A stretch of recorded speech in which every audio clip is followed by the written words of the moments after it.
on commence par, si je suis bien mon écran, par Dr Lascar. Donc sur le thème sport après chirurgie prothétique, donc on continue sur le sport, quand reprendre, les limites, enfin vous allez tout le dire. Et on vous posera ensuite toutes les questions que cela suscitera. Je vous laisse la parole. Très bien, merci Nancy. Donc d'abord merci, merci à tous, merci à Olivier de m'avoir fait connaître cette association, Franck et Annie aussi. Merci à Nancy pour animer ce débat que j'écoute depuis tout à l'heure grâce à la technique.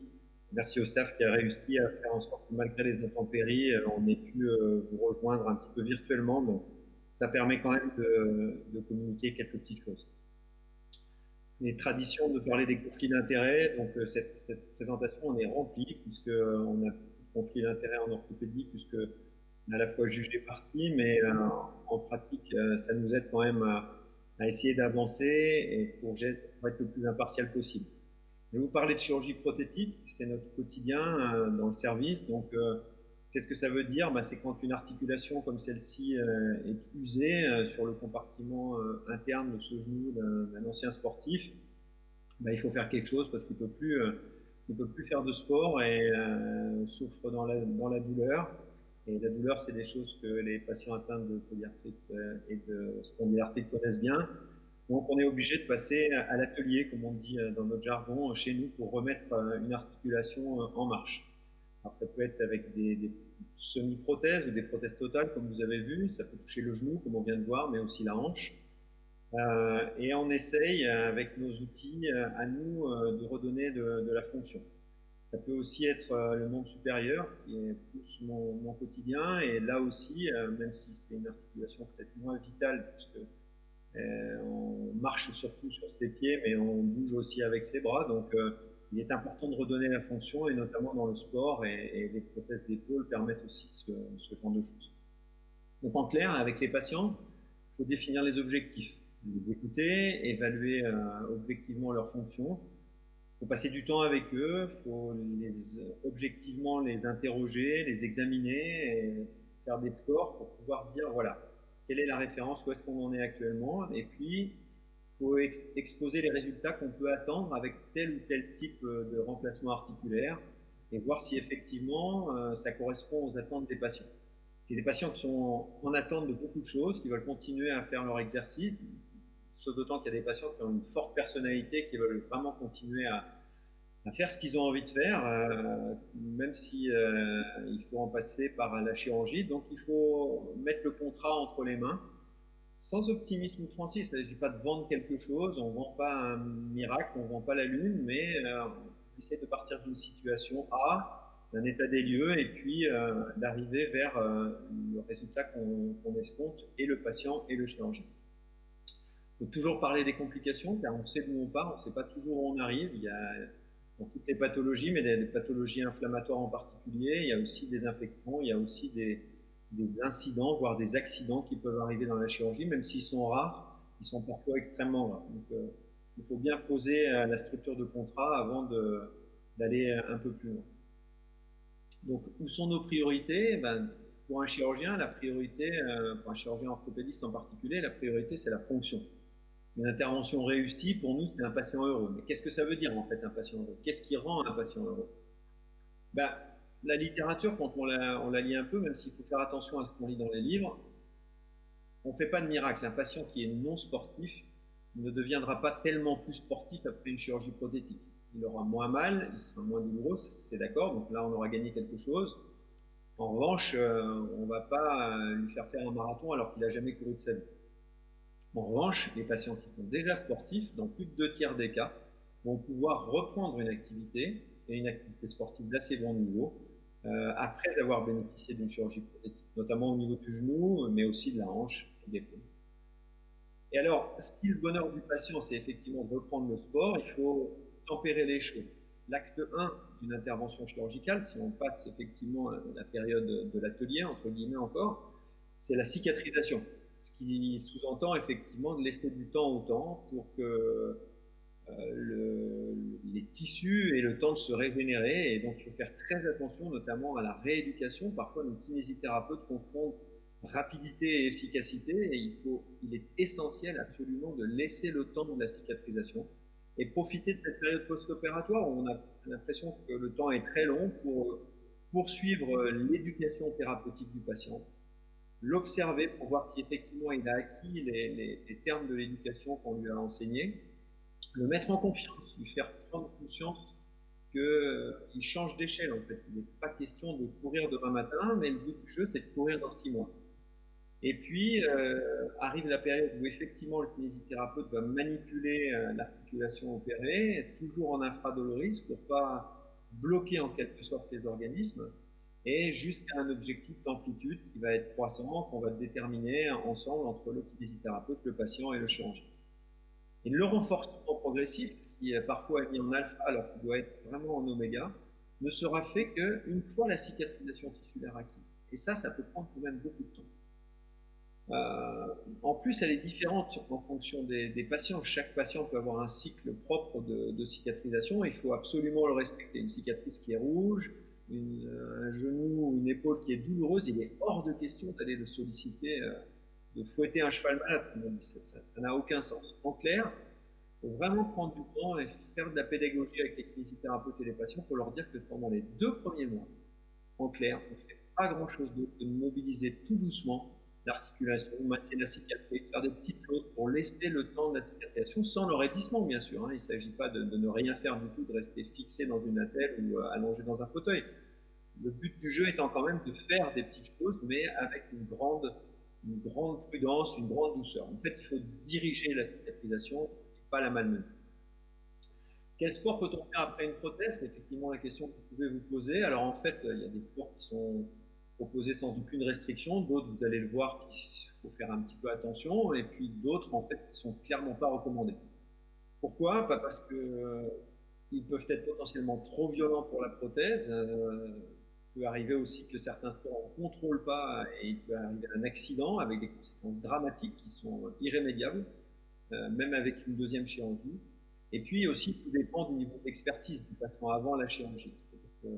On ne va pas demander à quelqu'un qui n'a jamais fait de cheval de monter sur un cheval s'il n'a pas l'expertise. C'est la même chose pour à peu près tous les sports, comme le ski, comme le vélo ou comme d'autres choses.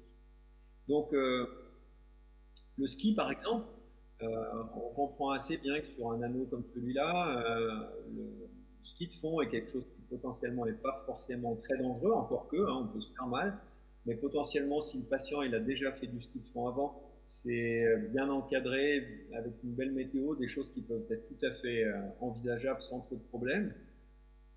Le ski alpin, et notamment le ski en poudreuse, ça devient quand même un peu plus sport, puisque ça veut dire qu'il peut se passer n'importe quoi au milieu de cette magnifique piste. Déjà, premièrement, il ne faut jamais faire seul, ce qui est toujours vrai pour le ski de randonnée, mais en plus, il faut être particulièrement sûr de sa technique et des conditions météorologiques pour oser se faire plaisir avec une prothèse de hanche ou de genou dans ces conditions.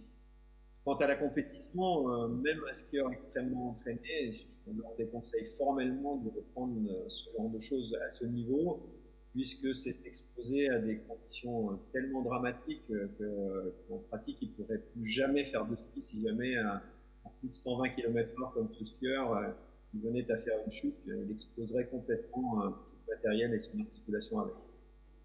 Donc, l'idée, c'est qu'on va prendre le problème sur les 3 articulations principales que je vais vous présenter. Donc, sur une prothèse de patte de hanche, c'est effectivement l'intervention qui va donner les meilleurs résultats en matière de qualité de vie. Pas très très loin de l'épaule d'ailleurs, mais un peu plus que le genou.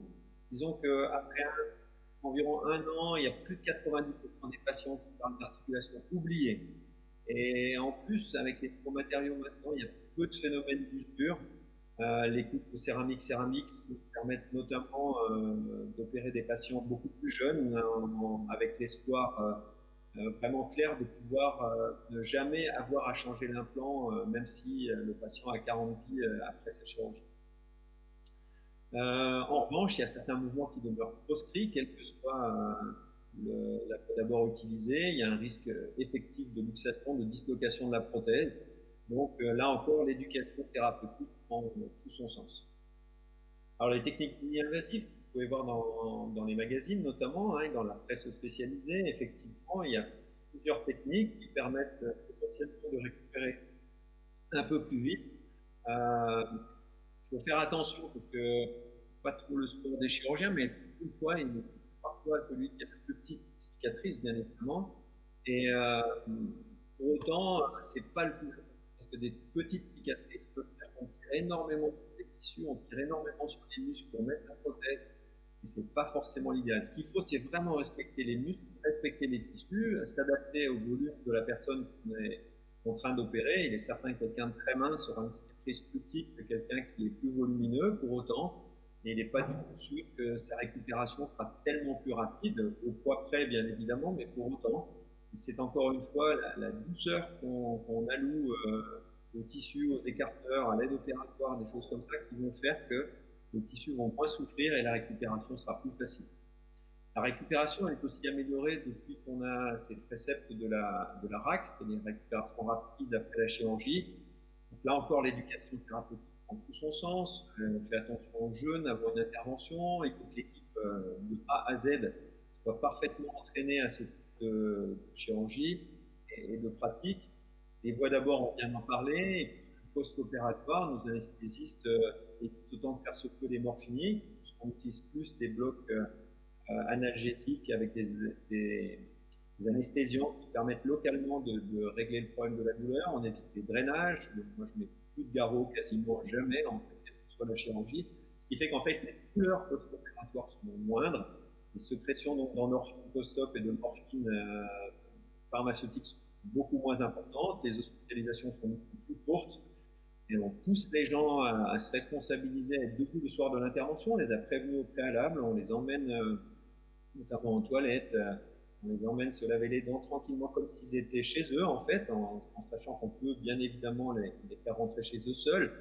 On dépend bien sûr de l'âge, de la proximité du patient par rapport à l'établissement, mais il y a des choses qu'on peut véritablement pousser un peu plus loin sans aller trop loin non plus pour pas enfreindre les règles de sécurité, mais disons qu'il faut vraiment redonner confiance au patient, redonner confiance à son articulation, et en fait, tout se passe comme s'il baissait la garde et que les choses se passaient beaucoup. Bien évidemment, il faut que tout le monde soit à l'écoute de la douleur, y répondre rapidement si jamais elle s'installe, parce que c'est quand même des grosses chirurgies, et que même avec des techniques modernes, on arrive quand même à avoir des patients douloureux, et il faut effectivement s'adapter à ça.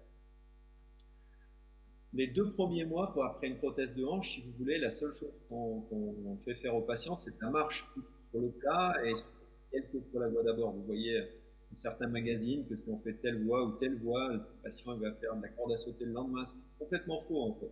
Dans le service, on est 6 chirurgiens, on est 3 qui font des voies d'abord différentes et pour autant, aucune, ni des infirmières ni des patients ne sait quelle voie d'abord a été faite.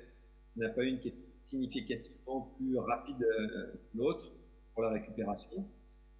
Pour vous donner un ordre d'idée, c'est qu'on leur fait faire en général du vélo d'appartement, mais après 3 mois, et surtout pas de sport à risque, si justement il n'y a pas 100% de contrôle. Pour les efforts plus intenses ou prolongés, par exemple pour le vélo ou pour une grosse randonnée, on préfère attendre 6 mois, parce que en fait la cicatrisation tissulaire, elle met à peu près 1 an pour véritablement se faire complètement. Donc, les sports qu'on conseille sans restriction particulière après une prothèse de hanche, c'est la natation, la plongée, la marche, le golf, la bicyclette sur route et le tennis, en double comme en simple d'ailleurs. Hein. J'ai beaucoup de patients qui jouent en simple après une prothèse de hanche. La danse, enfin, il y a tout un tas de sports. C'est un petit peu le bon sens, mais il faut faire attention à ne pas passer trop près de la correctionnelle si on pratique le ski alpin. Je sais que mes collègues dans les Alpes, je perds beaucoup de gens qui font du ski régulièrement l'hiver et ils n'ont pas plus peur que ça, mais c'est des gens qui ont un très gros niveau technique, donc ça leur permet de retomber en fait. S'ils sont dans des situations météorologiques, encore une fois compliquées, pas de visibilité, pas sortir. C'est tellement grave de se retrouver au milieu de la piste avec la hanche qui est luxée que c'est vraiment pas prendre ses risques. Le squash, le yoga, c'est possible. On en a parlé tout à l'heure, le patinage. La course, c'est vrai que c'est quelque chose qu'on n'aime pas forcément beaucoup parce que ça fait quand même pas mal de contraintes rapprochées. On préfère la marche rapide, mais la course, c'est pas totalement inenvisageable. En revanche, c'est vrai que les sports où on peut potentiellement perdre le contrôle, comme le parachutisme, l'escalade, le VTT, le motocross, le football. C'est des sports qu'il vaut mieux regarder à la télévision quand on a une prothèse plutôt que de les pratiquer au risque vraiment des Concernant la prothèse de genou, il peut y avoir des prothèses mi-compartimentales, et voire plus compartimentales. La satisfaction est un tout petit peu moindre par rapport à la prothèse de hanche ou la prothèse d'épaule. Pourquoi? Parce que le genou il est au milieu de la jambe, c'est une articulation plus fragile, plus exposée. Donc quand on fait une prothèse de genou, eh ben, en fait, elle est maintenue, stabilisée que par les ligaments latéraux, qui sont des structures qui sont relativement fragiles et qui risquent effectivement d'être lésées s'il y a vraiment un choc latéral ou une rotation très importante. Donc le temps de guérison est un peu plus long pour la PTH, on met un peu plus de temps pour effectivement être bien. J'ai tendance à dire à peu près 1 an après une prothèse de genou, mais c'est les mêmes règles que pour la hanche, pour l'épaule, c'est-à-dire qu'il ne faut pas d'effort important pendant les 3 premiers mois. Et il faut vraiment briefer le kinésithérapeute, parce que j'ai trop de patients qui font du rameur, du trampoline à 5-6 semaines, c'est vraiment beaucoup trop tôt. Donc les recommandations sont un petit peu les mêmes qu'avec la prothèse de hanche. À noter qu'une prothèse de genou, pour l'instant, on n'a pas de couple céramique-céramique. On est toujours avec un couple polyéthylène céramique qui fait que potentiellement, s'il y a un risque d'usure, donc si vous avez à mettre une prothèse de genou chez un sujet qui a une pathologie rhumatismale à 30 ou 40 ans, comme il m'arrive de le faire quand Olivier Brock me confie ce type de patient, il faut bien être conscient, et nous et le patient, que dans les 30 ans ou les 25 ans qui viennent, il y aura probablement une reprise. Même si les matériaux évoluent, même si la qualité du polyéthylène évolue, on a quand même des éléments qui s'usent. Et donc, il faut anticiper pour pouvoir imaginer qu'il faudra reprendre cette chirurgie. Donc ça, c'est un bon ami à moi on était à 4 mois de sa prothèse de genou. C'est un patient qui est assez sportif. Et on est dans le col de la Madone, qui est un très très bel endroit de notre arrière-pays. Et donc il est quand même monté à vélo sur ce col et sans trop de difficultés. Donc, mais c'était sa première grosse sortie. Ça d'ailleurs, c'est son genou. Donc la particularité de cette prothèse, c'est une prothèse sur mesure, c'est-à-dire qui s'adapte parfaitement à l'anatomie du patient. C'est des choses un petit peu dont on a la spécificité du centre hospitalier Princesse Grasse. On a cette chance de pouvoir bénéficier de ces implants. C'est pas très différent des implants standards. Disons que c'est un petit peu comme au golf.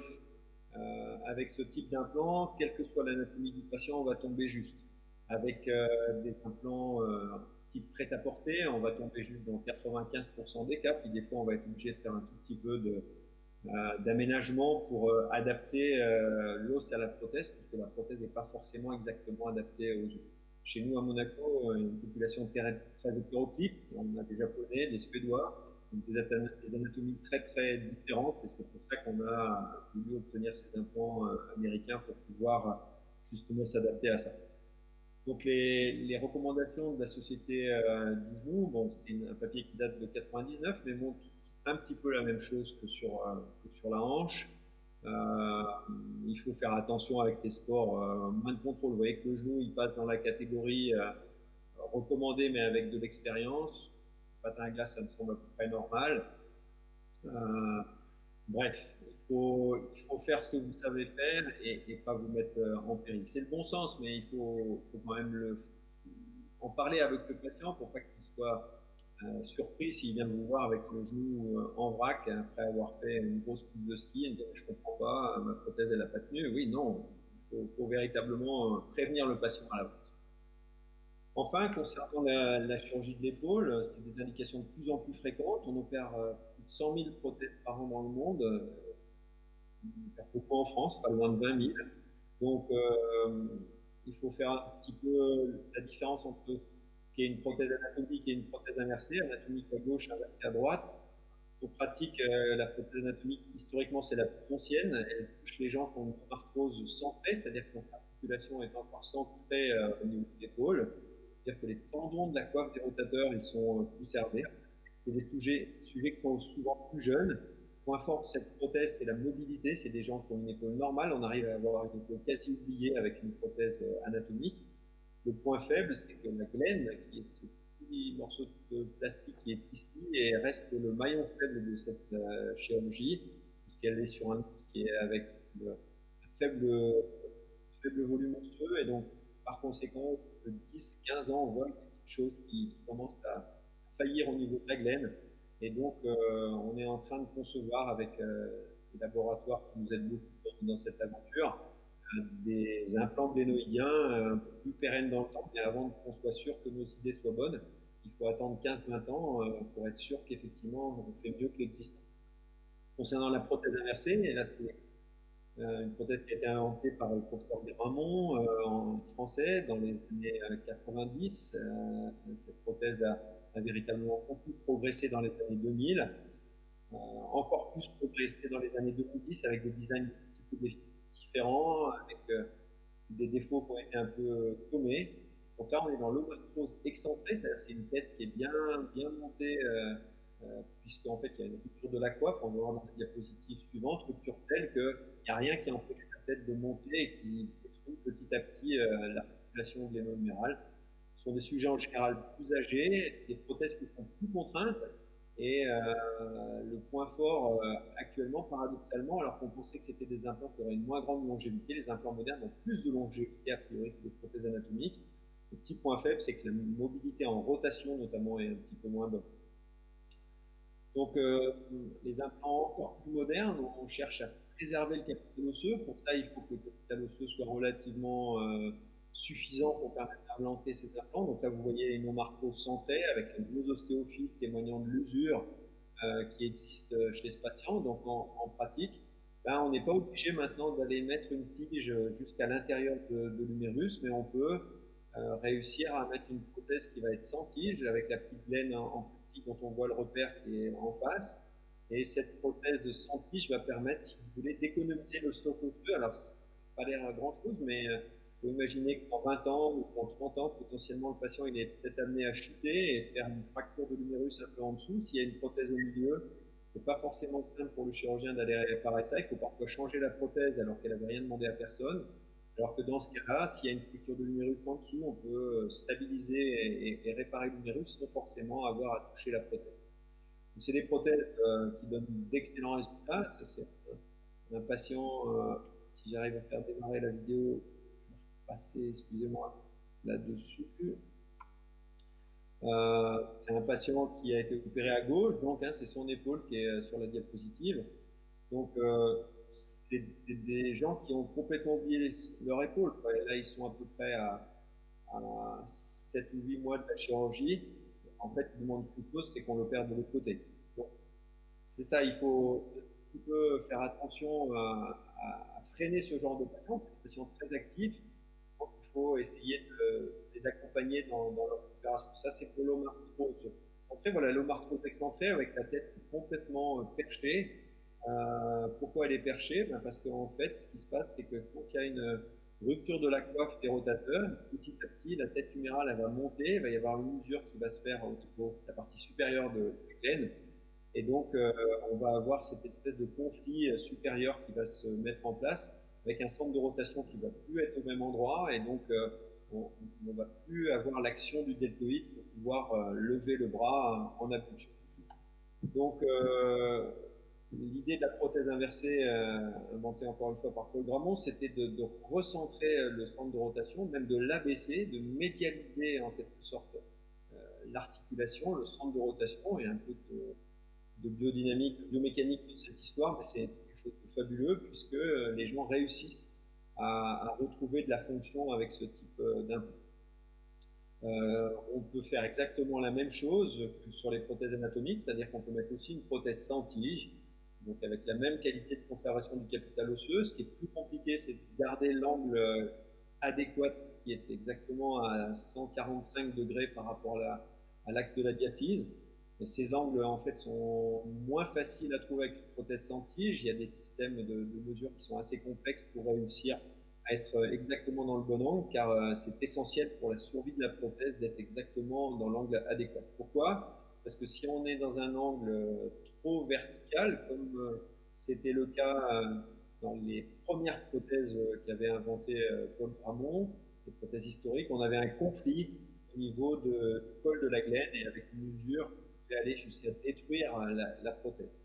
C'est la notion d'angle gléno-métaphysaire qui a été décrite par le professeur Favard, mon maître, dans les années 2015 et qui disait qu'en fait, plus on excentrait effectivement et inclinait la glène, plus on inclinait la métaphyse, moins il y avait de contact possible entre la prothèse et le col de l'omoplate. Sur les prothèses de dernière génération, comme vous voyez à droite, eh bien, on aura beaucoup moins de risque d'usure de la partie inférieure de la glène.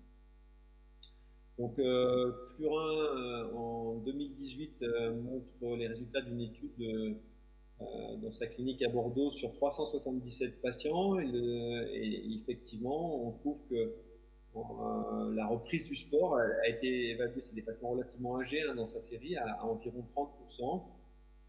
Il ne retrouve pas de différence significative entre les prothèses anatomiques ou inversées. Et en fait, les gens, même si ils utilisent des sports contraignants pour l'épaule, ont continué leur activité quand ils jouaient au tennis ou ils chassaient ou ils faisaient de la voile. Ils ont continué à faire leur sport à peu près au même niveau.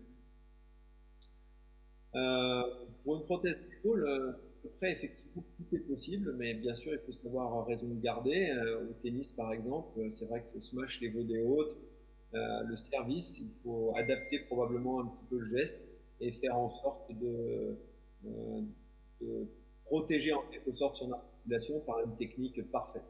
Au golf, un petit clin d'œil pour Olivier, c'est vrai que un gros drive qui va être bloqué net par une taupe qui sort juste à ce moment-là peut engendrer des contraintes importantes dans l'épaule. Et donc là encore, il faut une technique adaptée pour ne pas risquer d'aller engendrer des petites misères au niveau de son épaule. Voilà, donc en conclusion, après une prothèse, le maître mot, c'est de laisser le temps au temps. Vraiment, il faut le temps de la cicatrisation, les 2 premiers mois post-opératoires. Quoi que vous dise votre kinésithérapeute, il faut véritablement prendre le temps de cette cicatrisation. Il faut y aller tout doux. Il faut écouter ce que vous dit votre corps, il faut écouter ce que vous dit votre genou, votre hanche, votre épaule, de façon à se mobiliser doucement et faire en sorte que les choses se fassent un petit peu d'elles-mêmes. Alors bien sûr, il faut se faire aider, il faut utiliser le kinésithérapeute et son savoir-faire à bon escient, mais il faut travailler les amplitudes avec un stretching plutôt gentil pour gagner petit à petit, arriver jusqu'à l'amplitude articulaire qu'on souhaite. Et puis commencer l'activité. Entre 4 et 6 mois, c'est la réadaptation à l'effort progressif. Dans le secteur de confort, toujours entre 4 et 6 mois, il ne faut pas chercher à forcer dans le secteur qui nous est inconfortable. Et puis après 6 mois, effectivement, si tout va bien, vous pouvez intensifier petit à petit pour qu'à 1 an, globalement, on arrive quasiment à faire ce que l'on veut. Mais encore une fois, avec raison gardée. Voilà, c'est les petits messages que je peux vous faire passer sur la chirurgie prothétique après le sport. Je remercie encore les gens qui m'ont permis de faire cette présentation et un grand merci à toute l'équipe. À bientôt. Merci beaucoup. Merci infiniment. Vous restez juste encore quelques minutes avant de passer au Olivier Brock pour éventuellement prendre quelques questions dans la salle. Alors, je vous les relayerai. Enfin, moi, j'avais déjà une petite question rapide. Dans le cas d'une maladie rhumatismale comme une spondylarthrite, est-ce que l'usure de la prothèse est plus rapide que chez un patient lambda pour un autre motif, quel que soit le type de prothèse? A priori non, si le capital osseux au départ est conservé, ce qui n'est pas toujours le cas par contre dans certaines pathologies rhumatismales où on part avec un capital osseux déjà très détérioré, l'usure ne se fait pas plus rapidement. Sauf si la maladie continue d'évoluer, sauf si effectivement le patient est obligé de prendre notamment des corticoïdes, où là on sait que le stock osseux peut être altéré par ça. D'où l'intérêt en revanche de faire du sport pour préserver ce capital osseux, pour donner de l'énergie à l'os et donner aux ostéoblastes un petit peu de tonus et de sollicitation pour entretenir le capital osseux. Mais il n'y a pas d'usure plus importante chez quelqu'un qui a une polyarthrite ou une spondylarthrite traitée par une biothérapie. L'articulation va pas être usée, la prothèse ne risque pas d'être usée plus rapidement et imposer une reprise. Par contre, vous allez la faire chez des patients beaucoup plus jeunes, pas les patients que vous avez habituellement. C'est juste, ça effectivement, c'est un caractère limitant. On sait, j'ai opéré un patient de 39 ans la semaine dernière, il y a 2 semaines. C'est certain qu'on sait qu'il va user sa prothèse plus vite. C'est un contrat qu'on fait avec lui. Mais en général, quand on en est à la chirurgie avec ce type de patient, c'est qu'on a épuisé tout le reste des ressources thérapeutiques et que le contrat passe avec le patient en disant, bah, il vous dit, bah, écoutez, moi, les 15 ans qui viennent, je les prends. Hein. Je les prends pour pouvoir faire ma vie. On verra bien dans 15 ans, en sachant que la science évolue aussi au cours de ces 15 prochaines années. On pourra probablement essayer de trouver des solutions de reprise adéquates. Parce que pour l'instant, une reprise, c'est un peu compliqué, c'est un peu dangereux. La reprise est toujours plus compliquée que l'intervention primaire. Toujours. Donc, il est bien certain qu'il faut, quand il faut reprendre, mais ce n'est pas du tout la même chirurgie. D'accord. Beaucoup plus complexe. Oui, une question qu'on va prendre, Olivier Brock, le temps que le micro arrive à madame, qui veut bien lui faire passer, merci beaucoup. Olivier, un complément, hein, peut-être de réponse. Mais on vous en... Je voulais juste rajouter que l'avantage de tous les traitements qu'on a actuellement permet de réduire, voire d'arrêter la cortisone et ainsi un capital osseux bien médiocre grâce à cette réduction et cette absence de cortisone en majorité des cas. D'accord. Merci pour ce complément. Alors là, une question, vous me direz si vous l'entendez bien, docteur Lascar. Oui, je voulais savoir, au niveau des médicaments, il y a des essais cliniques qui permettent, qui sont des études assez longues et poussées avant la mise sur le marché. Qu'en est-il des dispositifs médicaux du type prothèse? Quelles sont les études avant qui sont faites pour s'assurer de la compatibilité, des matériaux, etc. On sait qu'il y a eu des soucis avec certaines prothèses dans le passé. Donc, est-ce qu'on a tiré les enseignements de ces soucis-là et qu'est-ce qui est fait? Question importante. Ouais. J'ai bien entendu la question. Bien sûr, les études sont en cours. On ne fait pas d'expérimentation pour le patient jusqu'à un certain point. C'est-à-dire qu'il y a un moment où quand on veut inventer quelque chose de nouveau, on passe par des contraintes administratives et la recherche est de plus en plus complexe pour faire un tout petit quelque chose en plus, mais pour autant, si vous voulez que la science avance, il faut aussi parfois inventer des choses en sachant qu'on ne saura que 15 ou 20 ans plus tard si l'idée est effectivement adéquate. Pour autant, je pense que maintenant, les mesures sont tellement draconiennes, et tant mieux, hein, tant mieux. Oui, bien sûr. Ça ralentit effectivement la recherche et développement, ça le rend extrêmement lourd, mais je pense que c'est nécessaire. Oui. Dès qu'évidemment un implant est mis sur le marché, il est surveillé en permanence, et dès qu'il y a quelque chose qui nous semble ne pas correspondre à ce qu'on attend, on stoppe les choses. On a une vision totalement longitudinale des implants. Moi, il se trouve que je suis concepteur dans une équipe de prothèses d'épaule et mondialement, tous les implants sont suivis au cas par cas, de manière draconienne, et je peux vous dire que c'est un énorme travail, mais pour répondre à cette patiente, c'est quelque chose qui est aujourd'hui absolument nécessaire et qu'on fait. Oui, mais ça reste des dispositifs médicaux. Et oui, madame, un complément de question. Oui, c'est juste pour compléter, peut-être avoir plus de précision. Donc vous dites qu'effectivement, il y a eu des études draconiennes après. Elles sont publiques? Elles sont publiques, dites-vous. Hein. Est-ce que ces études sont rendues publiques, c'est ça? Oui, c'est ça. Alors, elles sont publiques quand elles sont terminées, en fait, ou quand il y a un incident. Quand il y a un incident et qu'on est obligé d'arrêter l'étude, à ce moment-là, on publie effectivement l'incident et bien évidemment, on prévient tous les patients, comme quand vous avez un problème avec une voiture, les voitures sont rappelées, et c'est exactement la même chose.